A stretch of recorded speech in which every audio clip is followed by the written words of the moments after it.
Bonjour à tous. Une vidéo sexe, mensonge et vidéo suite au retrait de la candidature de Benjamin Griveaux, candidat de la Macronie à la ville de Paris, candidat pour être maire de Paris. Sa vidéo porno, une vidéo dans laquelle il se branle et qu'il a postée sur les réseaux sociaux, a été dénoncée par l'activiste russe Piotr Pawlewski sur son site internet Porn Politique ou Porno Politique, un site qui a été immédiatement censuré. Le petit Piotr a été également immédiatement arrêté, je viens de l'apprendre à l'instant. Donc en état d'arrestation suite à une bagarre, une rixe à laquelle il avait participé le 31 décembre. Naturellement c'est un prétexte, le but c'est de mettre un petit peu de pression et de montrer qu'il y a quand même une solidarité au niveau de la Macronie, entre tous les petits pervers politiques, tous les petits dépravés de la politique. Alors je vais vous expliquer dans cette vidéo comment cette dépravation va se multiplier, il y aura de plus en plus de scandales dans ce sens-là, et pourquoi cette dépravation est relativement inéluctable et marque la fin du régime, c'est une fin de règne. Allez, c'est parti.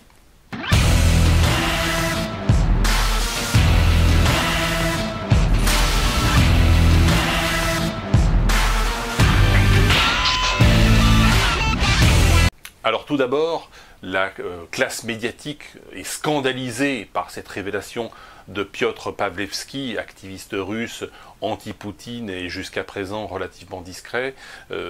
La presse est scandalisée parce que la presse, naturellement, est entre les mains de grands groupes financiers qui vivent des commandes publiques. C'est ce qu'on appelle le capitalisme de connivence, le mercantilisme ou crony capitalism en anglais. Donc la presse est scandalisée que les réseaux sociaux révèlent les dépravations ou la corruption des hommes politiques, des médias officiels qui ne font pas leur job. Alors c'était vrai déjà il y a 20 ou 30 ans, c'est encore plus vrai aujourd'hui, ils sont encore plus dans la soumission. Le problème c'est qu'aujourd'hui, eh bien, les réseaux sociaux révèlent, font le travail que ne font pas les journalistes, révèlent tous ces scandales, ce que faisait autrefois, dans une certaine mesure, le Canard enchaîné ou Minute, mais c'était des journaux relativement confidentiels, surtout en ce qui concerne Minute, qui a révélé tous les grands scandales à l'époque de la Mitterrandie, les assassinats en série, François de Grossouve, le suicide soi-disant de Pierre Bérégovoy, le suicide du pasteur pédophile Doucet, un grand ami de Mitterrand, qui a été retrouvé suicidé de balles dans la tête à côté du palais de l'Élysée, à quelques pas de l'Élysée. Donc voilà, Minute dans les années 80, dans les années 90, était un journal plutôt de référence, mais que très peu de Français lisaient. Aujourd'hui, bien sûr, Facebook, Twitter, YouTube et l'ensemble des réseaux sociaux permettent toutes ces révélations et font le job que ne font pas les journalistes. Ça, c'est un premier élément. Donc les journalistes devraient plutôt faire profil bas et faire leur boulot. Maintenant, en ce qui concerne le petit Benjamin Griveaux, j'ai envie de dire que ce n'est pas le pire. Je n'ai pas envie, dans cette vidéo, de tirer sur une ambulance. Voilà, il s'est retiré, pas de la vie politique, car il va être recasé à un poste avec un salaire indécent. Ne vous inquiétez pas pour lui. Financièrement parlant, ça va très très bien se passer. Tous les gens qui, politiquement parlant, tombent pour des raisons de corruption, pour des raisons de dépravation, sont sauvés par le système. Donc là, il va faire fortune. Benjamin le millionnaire, il va devenir millionnaire grâce à la politique, même si il n'est plus élu. Ça n'est pas un problème de ce côté-là. Ce n'est pas le pire. Le pire, ce sont les satanistes, ceux qui pratiquent des rituels sexuels sur les enfants, les pédocriminels de la politique. Ceux-là, qui sont au très haut niveau, ne font pas de vidéos, sont dans les petits réseaux. Alors, pourquoi c'est inéluctable ce type de scandale ? Parce qu'aujourd'hui, pour monter dans les partis politiques, quels qu'ils soient, et Dieu sait si la République En Marche est pourtant un parti politique, et même un pseudo-parti politique, parce qu'il n'y a pas de cotisation, c'est un parti qui ne demande pas de cotisation, c'est pour monter dans les formations politiques, il faut avoir des casseroles. Alors si c'est pour être conseiller municipal à Saint-Bonnet-les-Ouilles, conseiller municipal à titre gratuit, là vous pouvez entrer dans un parti et vous serez élu, vous serez sur une liste, et il n'y a pas de problème. Par contre, s'il s'agit d'être un élu rémunéré, ne serait-ce que déjà les conseillers de Paris, qui sont rémunérés, même s'ils sont simples conseillers municipaux, à ce niveau-là, il est évident qu'il faut faire partie d'une loge, ou il faut faire partie d'un réseau, et il faut avoir dans cette loge, dans ce réseau, commis un certain nombre de délits ou de crimes, parce que les dirigeants de ces formations politiques, les grands dirigeants de la politique française, doivent vous tenir. Hein.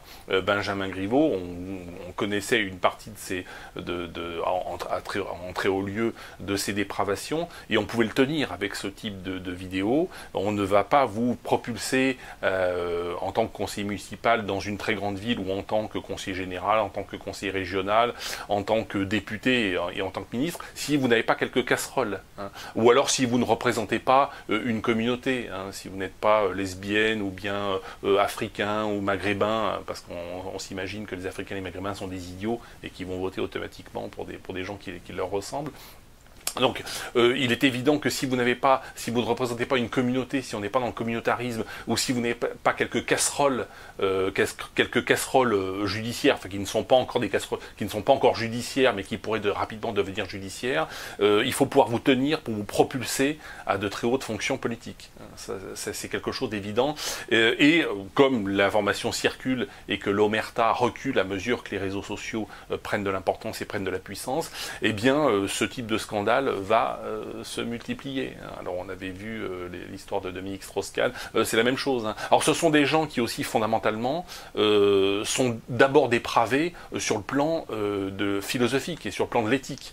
Hein, l'éthique de la liberté qui dit fais ce que tu veux, à condition de ne jamais porter matériellement et volontairement préjudice à autrui. Or, les fonctions politiques consistent précisément à porter matériellement et volontairement préjudice à autrui, à travers la réglementation, qui est de plus en plus écrasante pour les citoyens, et la fiscalité.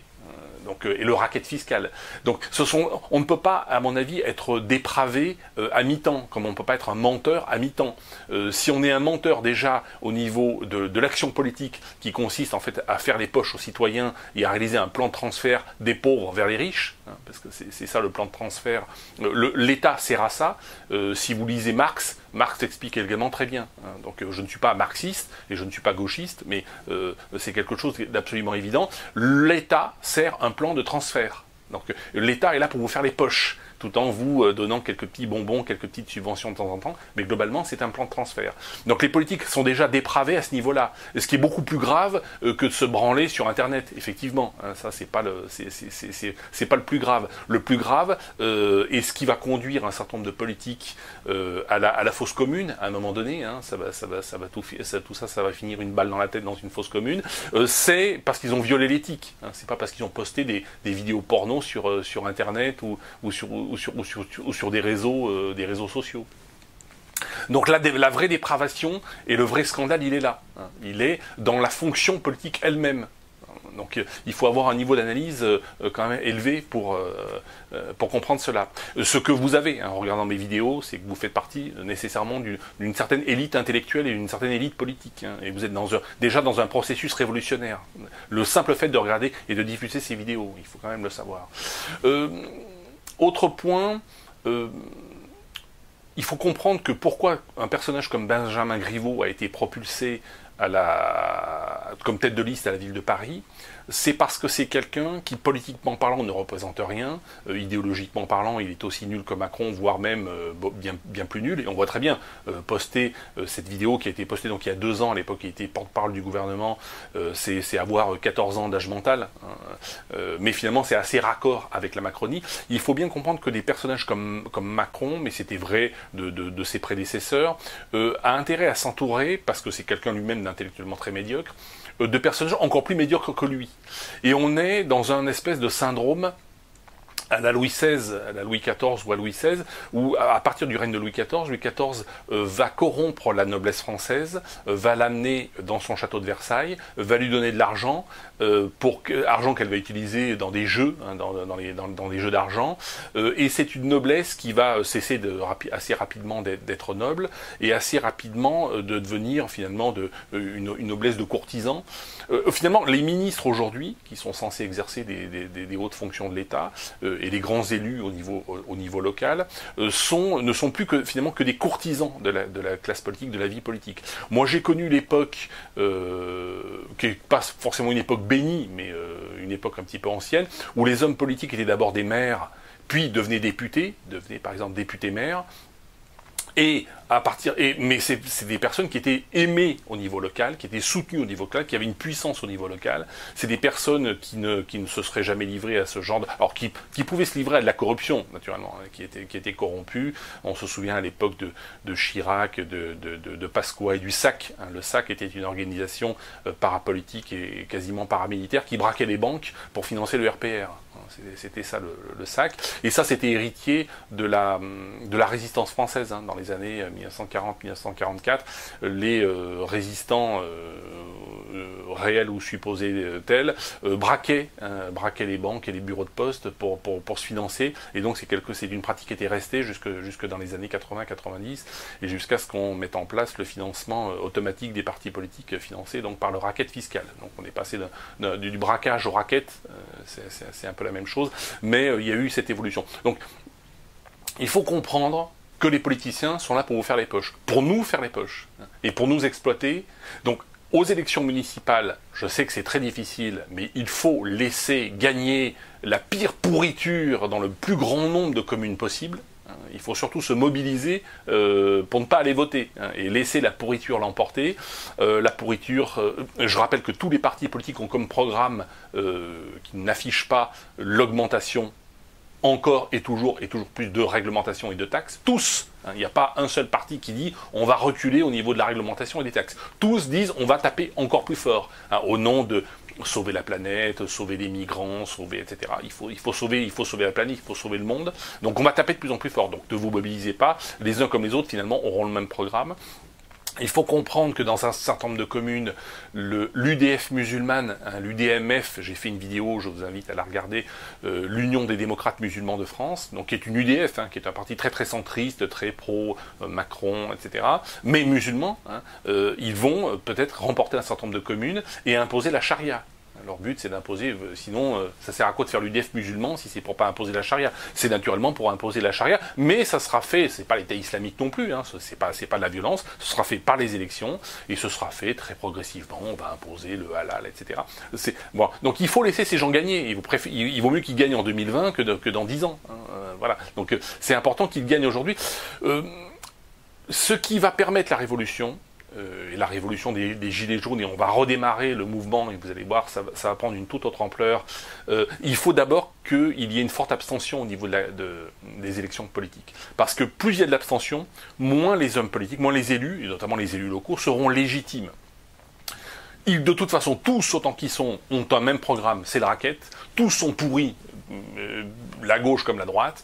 Donc, je sais que c'est difficile de s'abstenir d'aller voter, mais fondamentalement, l'abstention progresse, et ça, je m'en réjouis d'année en année, et élection après élection, y compris sur les élections présidentielles, y compris sur les élections municipales. Donc ça, il faut s'en réjouir. Et c'est important parce que ça délégitime ce pouvoir politique que nous allons devoir réformer, pas réformer, remplacer. Hein, et l'approche révolutionnaire, elle passe déjà par la décrédibilisation de cette classe politique. Donc on se mobilise pour ne pas aller voter aux élections municipales. C'est comme cela que l'on travaille sur l'œuvre révolutionnaire. Merci à tous et je vous dis à bientôt.